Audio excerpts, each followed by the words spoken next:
বড়সড় সাফল্য পুলিশের। অস্ত্রসহ ডাকাতির উদ্দেশ্যে জড়ো হওয়া 4 ব্যক্তিকে গ্রেফতার করে ডাকাতের প্ল্যান ভেস্তে দিল সাহেবগঞ্জ থানার পুলিশ।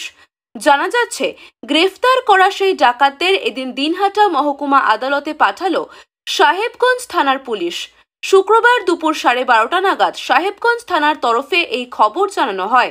পুলিশ সূত্রে আরও জানা গিয়েছে, শুক্রবার ভোরবেলা কন্ট্রোলের হাট বাজারে ডাকাতির উদ্দেশ্যে 4 ব্যক্তি জড়ো হয়েছিল।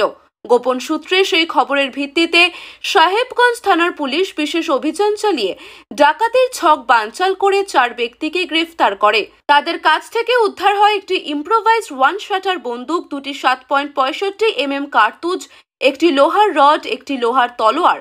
সাহেবগঞ্জ থানার পুলিশ আরও জানায়, গ্রেফতার 4 ব্যক্তির নাম মুন্না আলী, বাড়ি কিসামত মোকারারি; শাহানুর হোসেন, বাড়ি করলা গ্রামে; জিয়ারুল হক, বাড়ি কিসামত মোকারারি; রাহুল হক, বাড়ি থরাইখানা। আজ দুপুর 12:30 নাগাদ গ্রেফতার 4 জনকেই দিনহাটা মহকুমা হাসপাতালে স্বাস্থ্য পরীক্ষা করিয়ে দিনহাটা মহকুমা আদালতে পাঠায় সাহেবগঞ্জ থানার পুলিশ।